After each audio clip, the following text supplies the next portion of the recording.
enforcement officer of our country, he just said. The founders would not have been keen on that. That is a king, not a president. As the DOJ website says, quote, the Judiciary Act of 1789 created the Office of the Attorney General, which evolved over the years into the head of the Department of Justice and chief law enforcement officer of the federal government, end quote. The Attorney General, who right now is Trump appointee Pam Bondi, is a Trump former impeachment lawyer. Two of her subordinates are Trump former criminal defense attorneys, Todd Blanche and Emil Bovee, whose legal defense resulted in 34 felony convictions against Trump. All three introduced Trump before his speech, and Trump thanked two of them for helping him in his personal criminal prosecutions, and in Blanche and Bovee's case, failing to help him beat 34 criminal indictments in Manhattan. Pressure. I saw these guys under some of the most corrupt judges. It's not even imaginable how corrupt they were. And these guys never wilted. They were not shy. They fought. No evidence of what that corruption actually was. Trump is praising his criminal defense attorneys in the workplace of the prosecutors who investigated him. Trump is attacking the judges who presided over his criminal case. Trump lavished praise upon his favorite federal judge, Aileen Cannon, and suggested that it is illegal to criticize the judges whom he likes. It's influencing judges, and it's really changing law, and it just cannot be legal. I don't believe it's legal. Trump said he wants fair courts. Elon Musk once again is openly pushing to impeach judges. This after yesterday's breaking news that two federal courts ruled against Doge mass firings and ordered federal employees to be restored, at least for now, to their jobs. Now, I know it's Trump, and in some sense, that none of that is new. All the words, all the grievances, all the rants, you've heard it before. But this is not normal.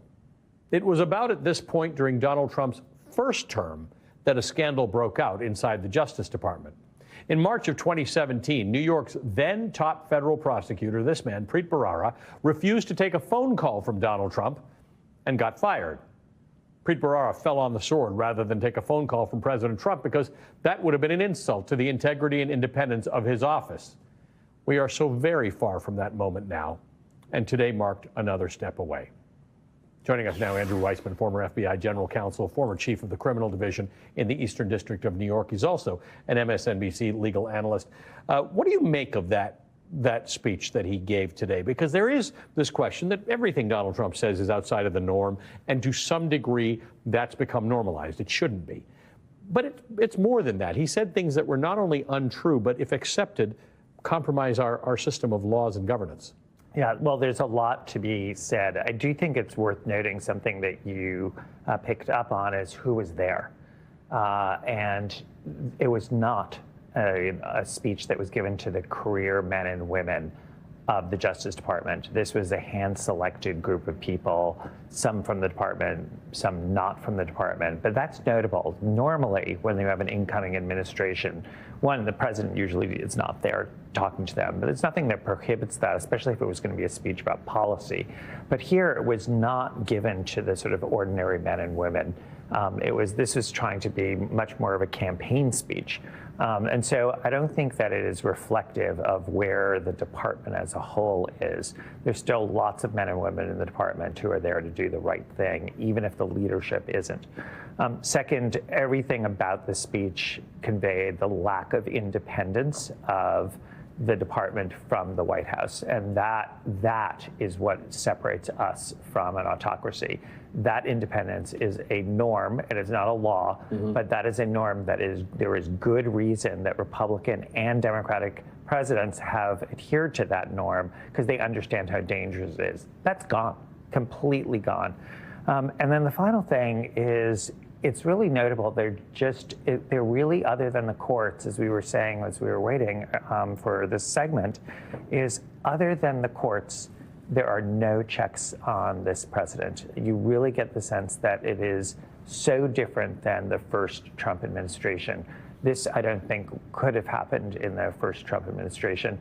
And a good sign of that is today he issued yet another broadside on a defense firm.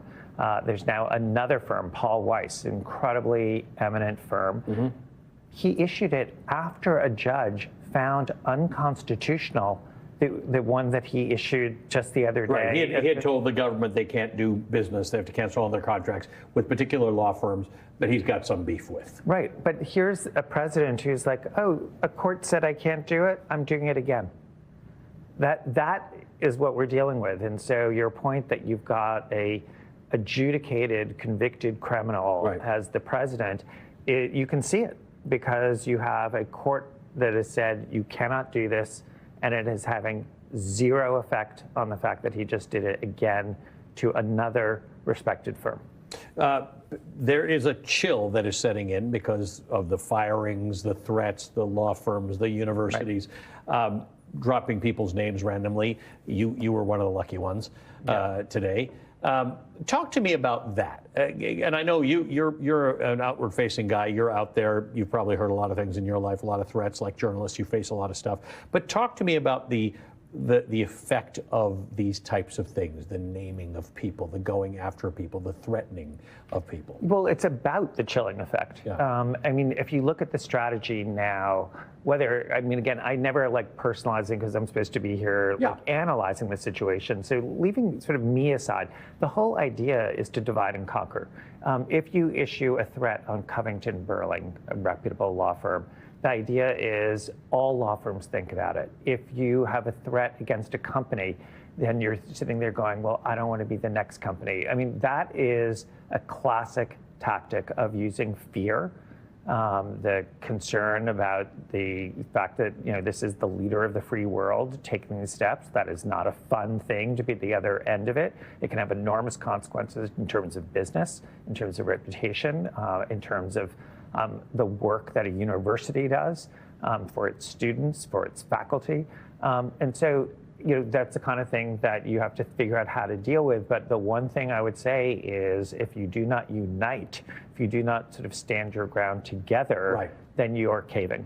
Let's talk about the fact that to a large degree, the courts are the only bulwark that we've got. There are people, by the way, let's not forget, people and their votes and their demonstrations and their phone calls. That is actually happening. It's not happening the same as it was in Trump 1.0 with massive rallies, but there are protests going on around this country. But talk to me about how well you think the courts are doing at the moment.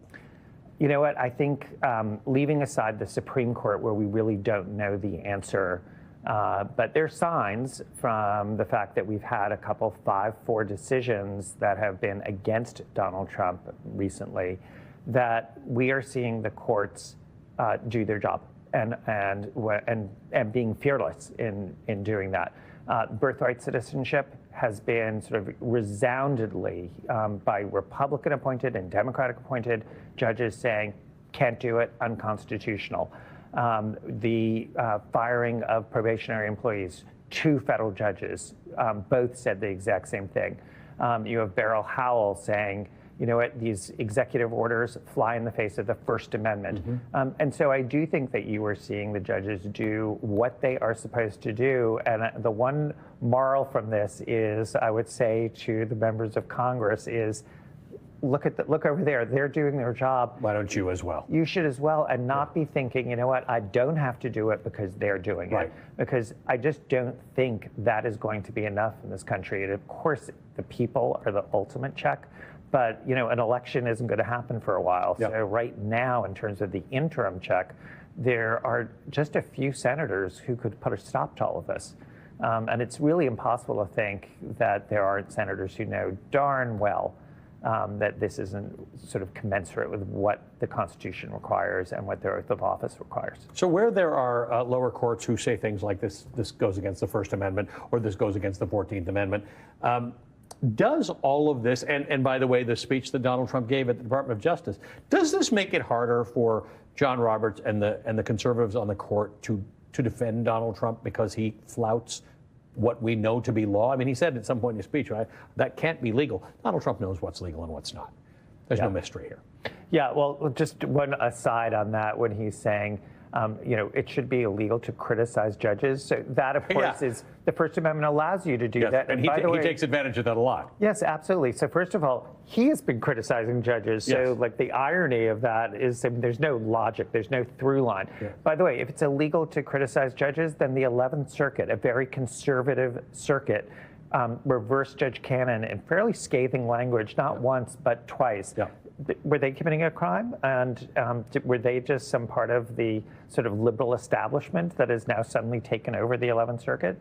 I do think that the further he goes, the harder it is to win over two critical votes that he needs. And the swing votes now are the Chief Justice and Amy Coney Barrett. Right. And, if you keep doing this, we saw something like this happen right after 9/11, where the administration sort of went too far in the war on terrorism, and you saw even sort of conservative justices saying, you know what, you do not need more than what is given in the military courts to fight this, and sort of pushing back. So there is, that, which is, what is the expression that, pigs get fat and hogs get slaughtered? Yeah. You have to be careful. Andrew, good to see you as always. Thank you. You too. Andrew Weissman. All right, coming up, Donald Trump's day one campaign promise was to end the war in Ukraine. It's day 54 of Donald Trump's second term, and Vladimir Putin is still launching missile strikes aimed at Ukraine's hospitals and first responders. So much for Donald Trump's day one promise. The retired Lieutenant Colonel Alexander Vindman joins me next. All right, here's the state of the Trump proposed 30-day Russia-Ukraine ceasefire offer. President Vladimir Putin of Russia on Friday insisted that Ukraine order some of its forces in the Kursk region of Russia to surrender to Russia. Striking demand made hours after President Trump said the United States had, quote, very good and productive, end quote, discussions with Mr. Putin about a potential ceasefire. Mr. Putin said that for Mr. Trump's call to be effectively implemented, the leaders of Ukraine needed to order their military units to lay down their arms and surrender. Neither man, neither Trump nor Putin, has raised the idea of Russian troops who are on Ukrainian territory surrendering. Remember, Donald Trump's campaign pitch was that he would end the war on day one of his presidency. This morning, a Russian missile struck a hospital in the Kharkiv region. Ukrainian officials say that attack was followed by two more strikes, which are believed to be an attempt to hit first responders. Deliberately aiming at those targets, a hospital and first responders, would be war crimes. That's what Russia is doing the day Putin is meeting with Donald Trump's delegation in Moscow.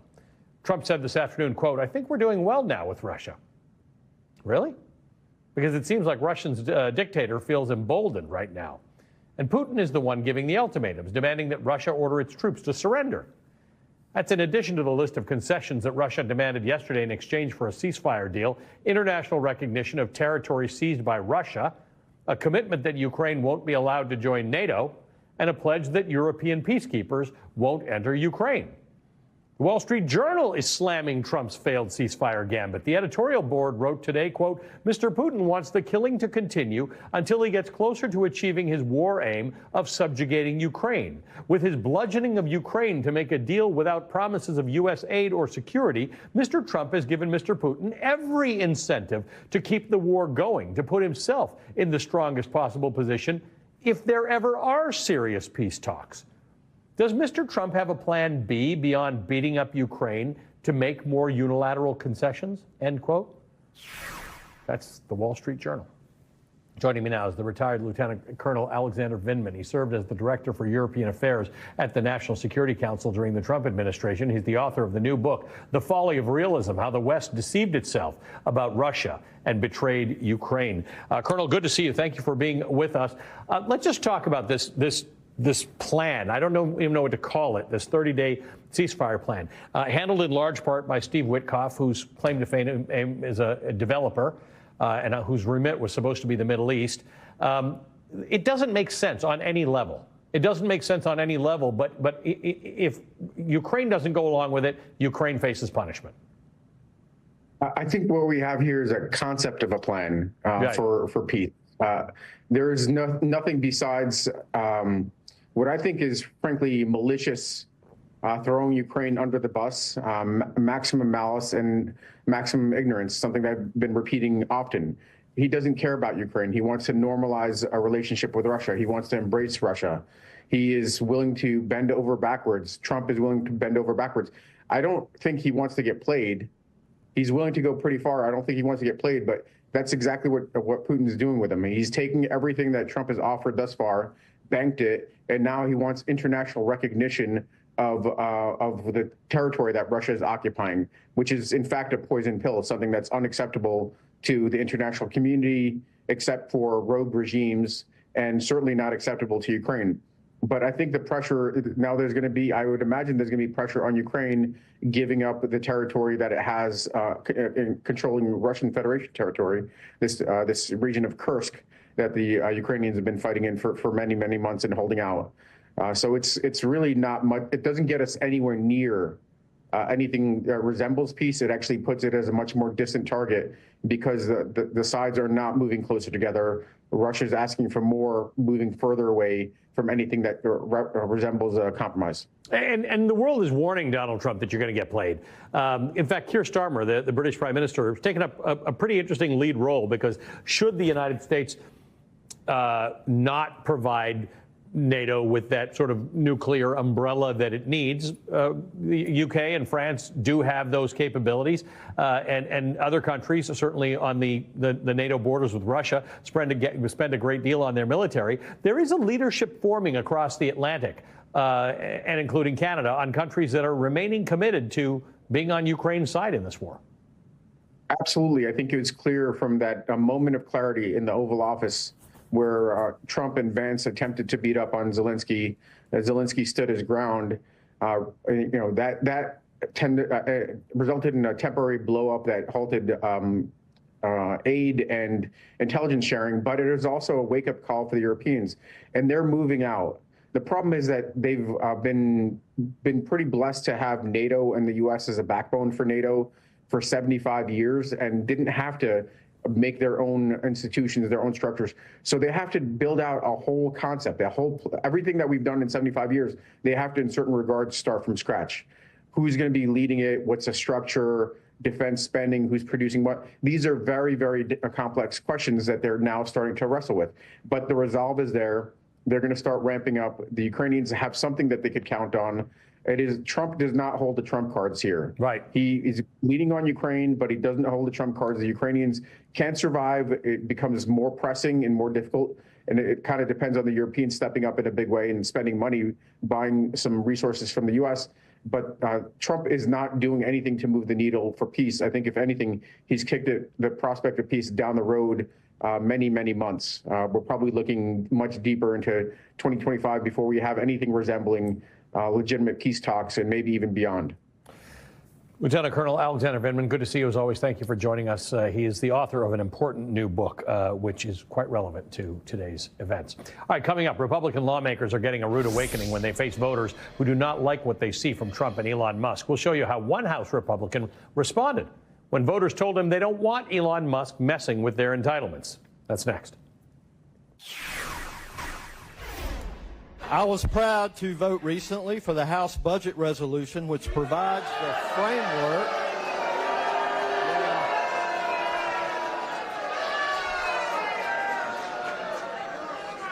Yep. And you wonder why folks don't want to do these town halls. And you wonder why folks don't want to do these town halls. Wow. That was the Republican Congressman Chuck Edwards, who faced yelling and boos at a town hall last night in North Carolina in his constituency as he attempted to defend Donald Trump's agenda. And this is just day 54. Congressman Edwards was just the latest in a string of angry town halls with Republican lawmakers hearing firsthand that the public is not on board with what Donald Trump and Elon Musk are doing to the government. We have a Constitution. I work to uphold that Constitution. I'm assuming that many of you might have some disagreement with what you see taking place in the White House right now. I believe that the president is very supportive of Ukraine. We should abolish the U.S. Department of Education. The decisions need to be made. Like him or not, Elon Musk has brought a lot of really smart people to Doge. In fact, Republicans fear this backlash from voters so much that Republican leadership and the National Republican Congressional Committee have advised congressional Republicans against holding in-person town halls. This is America. So now, as Republicans hide from their voters, Democrats are seizing the opportunity, launching a series of town halls in Republican-held districts in all 50 states to give voters a chance to speak out against this extremist agenda.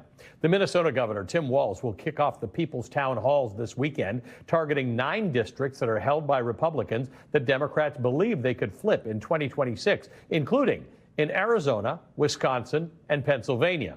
The New York Times reports, quote, separately, Representative Ro Khanna of California has announced plans to hold events this weekend in the districts of 3 California Republicans, all of whom are in battleground seats. Representative Maxwell Frost, Democrat of Florida, said this week that he was also planning to hold town halls in Republican districts, end quote. Vermont Senator Bernie Sanders has already drawn thousands of people to town halls in Republican districts in Nebraska, Wisconsin, Michigan, and Iowa. He's now taking his Fighting Oligarchy series of town halls to Republican districts in western states, with Congresswoman Alexandria Ocasio-Cortez joining him. Joining us now is the vice chair of the Democratic National Committee, Jane Kleeb. She's the Nebraska Democratic Party chair and the new chair of the Association of State Democratic Committees. Jane, great to see you. Thank you for being with us. Thanks. It's been a long time. The last time we saw each other was in Vegas during the caucus. It was cold and rainy. It was. So that's a good memory. Nice to see you again. Yeah. Jane, first of all, I can't talk about the strategy without going back to the congressman in North Carolina who said, now you know why some people don't want to do these town halls. And the idea that the National Republican Congressional Committee is telling members of Congress, just don't do them. Don't talk to your voters. Republicans are terrified to actually visit with their voters. And of course they are. When you take a chainsaw to the government and you threaten cutting Medicaid, Medicare, Social Security, you don't want to face your voters. And that's exactly what Republicans are doing. And Democrats are saying, we are going to show up. We're going to show up and listen to voters. We are going to listen to their anger. We are going to deliver what they are saying to their Republican members of Congress. In Nebraska, we're actually going to have people write down comments and make a book out of their comments and deliver that to Representative Bacon, who is too scared to show up in person to listen to his voters. And this is happening not just in battleground states. This is happening in all 57 states and territories.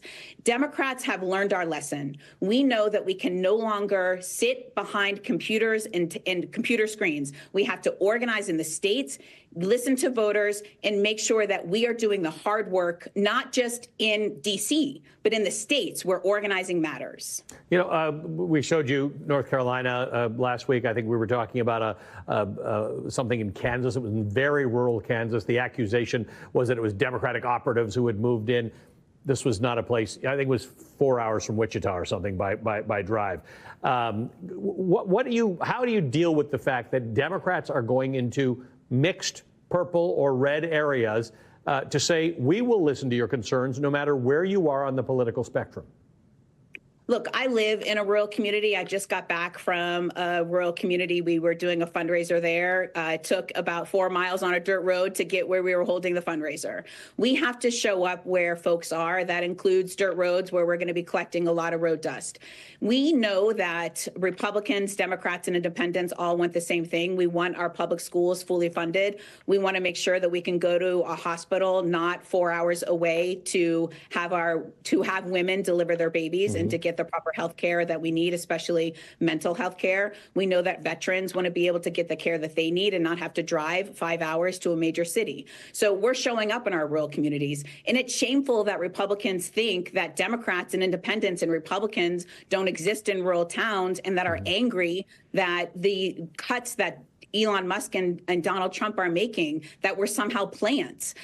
It's shameful that they think that American citizens aren't pissed off that they're making these cuts, that we are somehow just, indivisible activists. And indivisible activists have every right to be pissed off and showing up at these events, by the way, because we're Americans and we believe in our First Amendment rights of speech. No, it's dismissive to them to suggest that real people are not out here doing these things.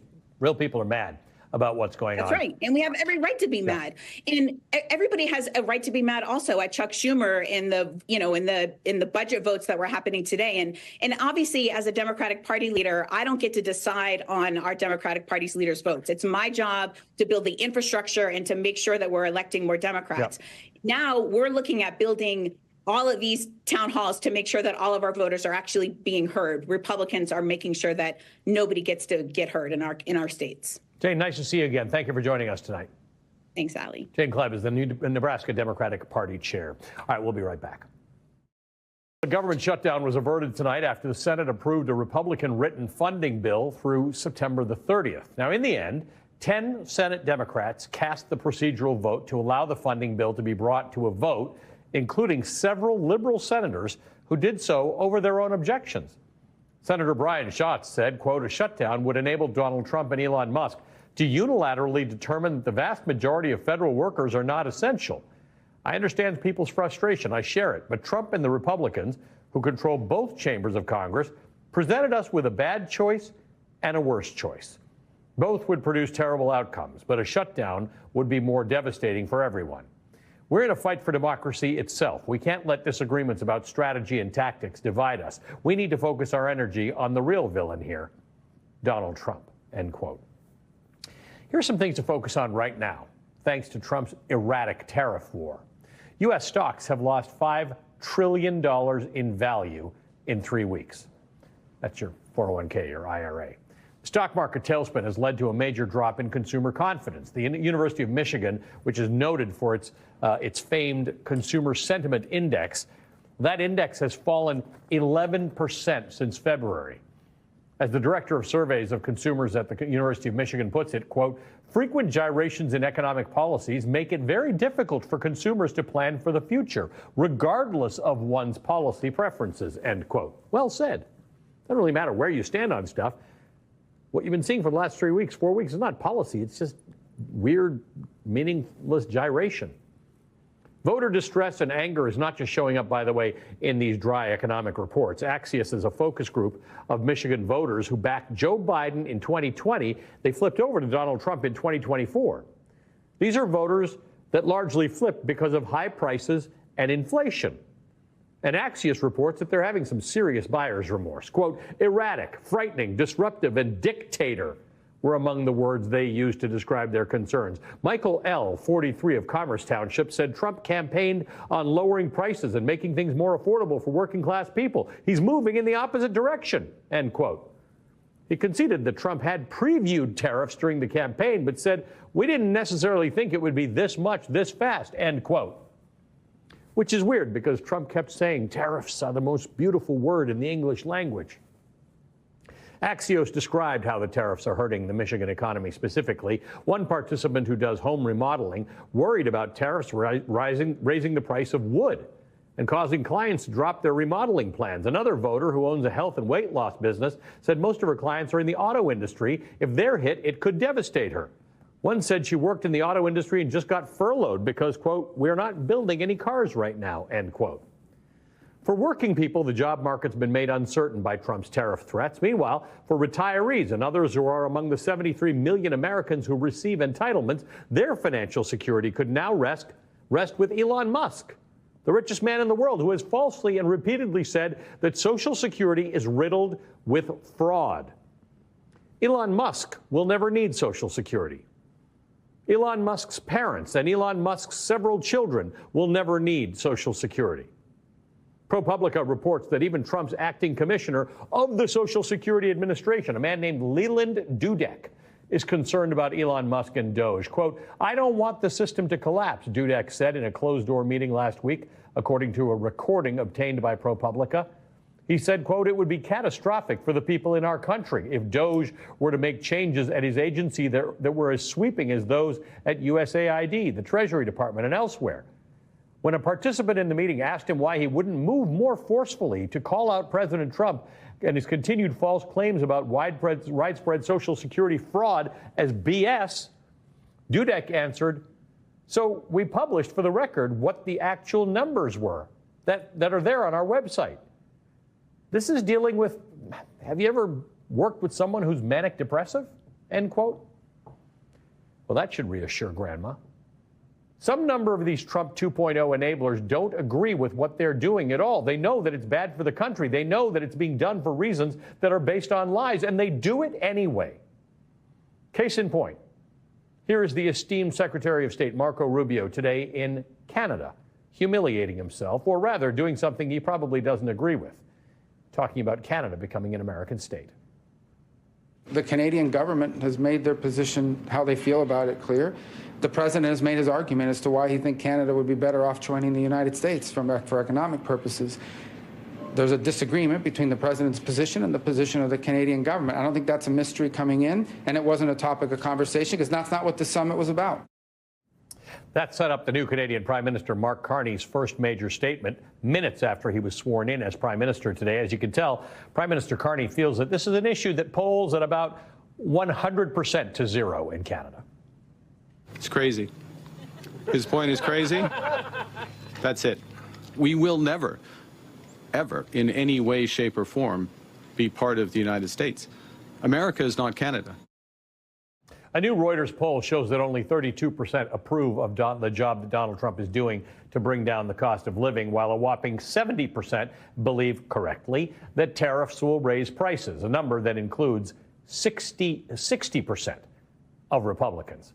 Joining us now is the Democratic Senator Peter Welch of Vermont. He serves on the Senate Finance Committee and the Senate Judiciary Committee and lives awful close to Canada and understands pretty well not just the remarkable trade relationships that go on between Canada and the United States, which are like no other two countries in the world. But that's not really the point. As a Vermonter, you understand that the deeper cultural relationships that are getting fractured right now may even be more of a long-term worry. Well, that's really true. You know, our kids play hockey back and forth. We've got a library in Derby, Vermont, where half of it is in Vermont and half of it is in Canada. These are our friends, and they come down, and we're glad to see them, and we go up there, and we're glad to see them. But also, you know, they're our biggest trading partner for Vermont, but Vermont is one of 34 states where Canada is our biggest trading partner.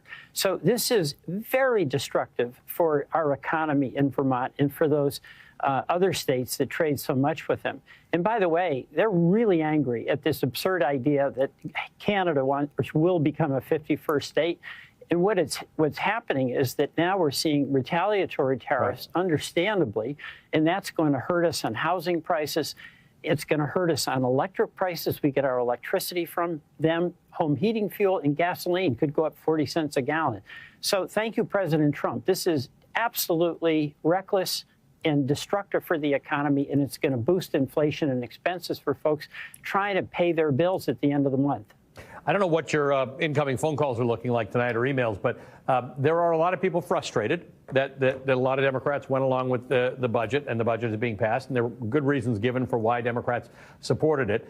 But that budget is going to be devastating. And part of that is because in order to pay for Donald Trump's extension of his tax cuts, which they don't want to put on the books, they don't want to talk about that $4.5 trillion, more than $1 trillion in cuts to people who need them. There's a sense here that, once again, the rich will do well at the expense of those who most need it.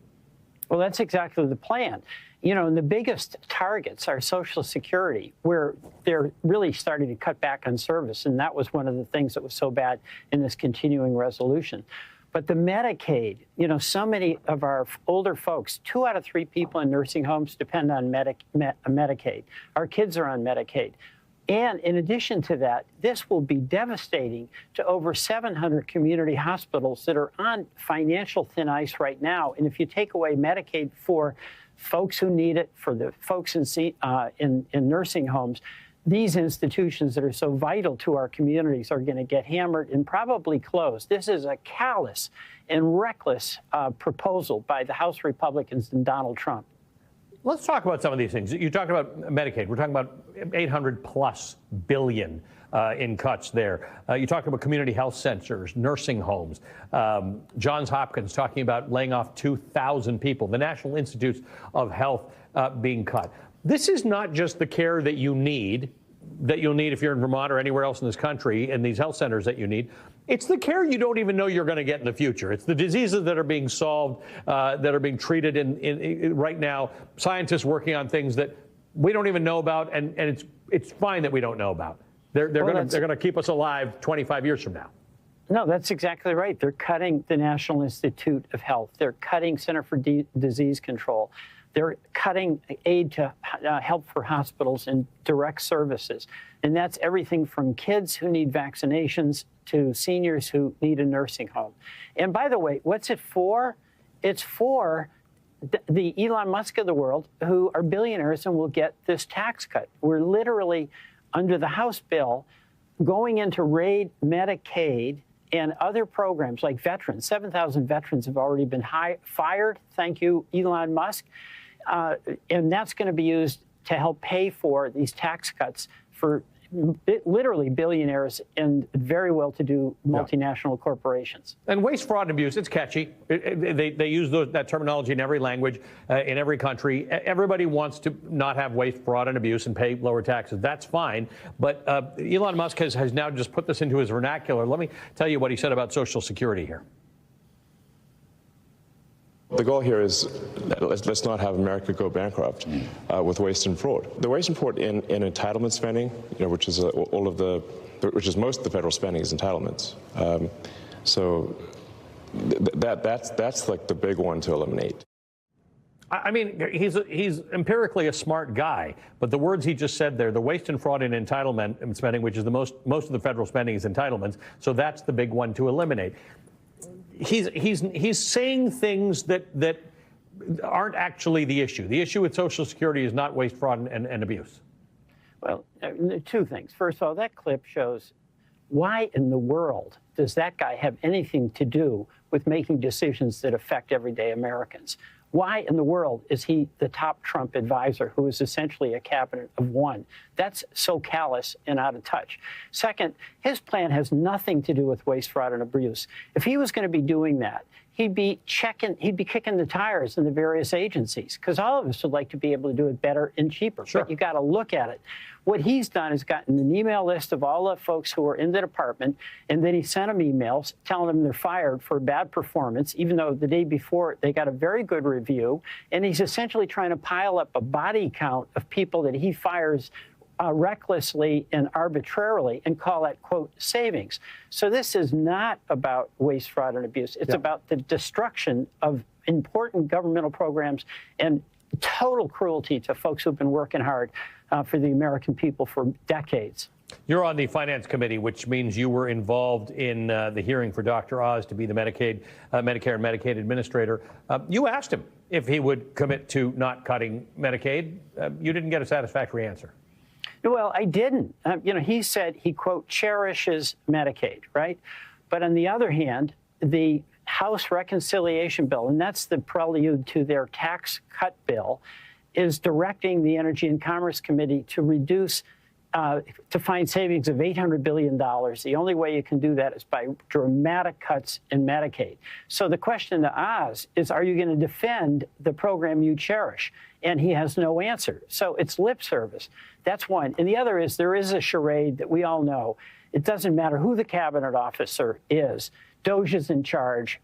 Musk is in charge. And that's who Donald Trump defers to. Yeah, it's important for voters, wherever you are on the political spectrum, to understand who's actually running things these days. Senator, good to see you as always. Thank you for joining us, Senator Peter Welch of Vermont. All right, coming up, we've lost count of the number of awful things that Donald Trump has done, but his speech today at the Justice Department was unprecedented. A former prosecutor who Trump called out by name, my colleague Andrew Weissman, joins us next. America has changed. However, Trump 2.0, however it ends, today is going to be remembered as a dark day, a day when America took a particularly big step away from democracy on the road toward dictatorship. This afternoon, America's first criminally convicted president delivered a more than an hour-long retribution speech at the Great Hall of the Department of Justice. The crowd included his former criminal defense attorneys and hand-picked crowd boosters. NBC News reports career DOJ employees were allowed in by invite only. The room is filled with Trump supporters, including Republican state attorneys general. The message could not have been clearer. Donald Trump is now in charge at Justice.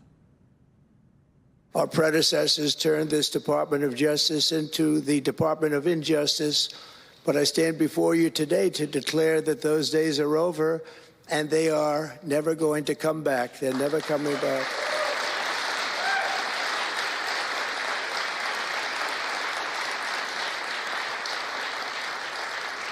So now, as the chief law enforcement officer in our country, I will insist upon and demand full and complete accountability for the wrongs and abuses that have occurred.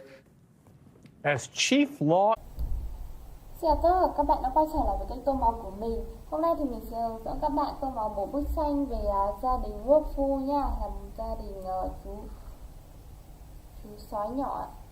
Ở đây thì còn có ba mẹ em của Quốc Phu. Bây giờ mình hướng dẫn các bạn tô màu nha.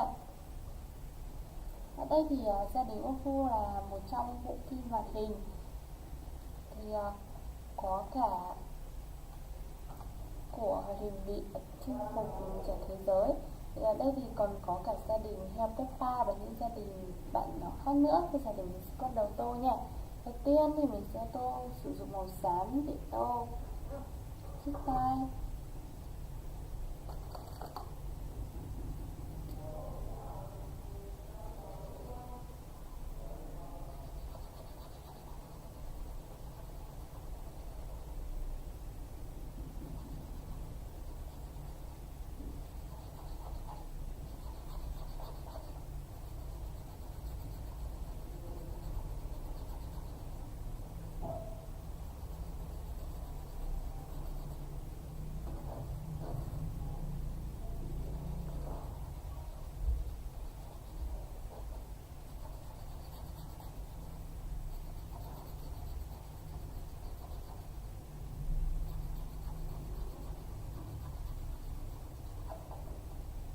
Tiếp theo mình sẽ tô trên mũi.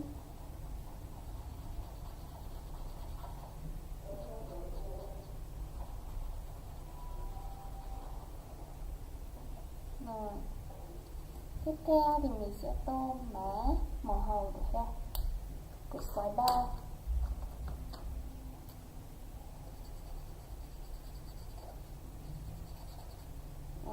Tiếp theo thì mình sẽ tô bộ quần áo nha.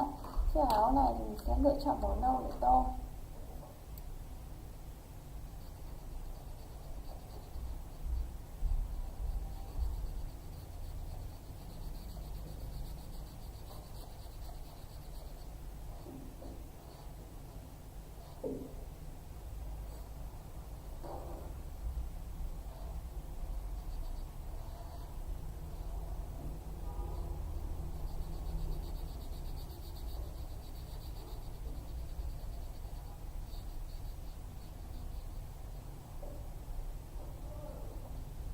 Tiếp theo thì mình sẽ tô màu chiếc đuôi.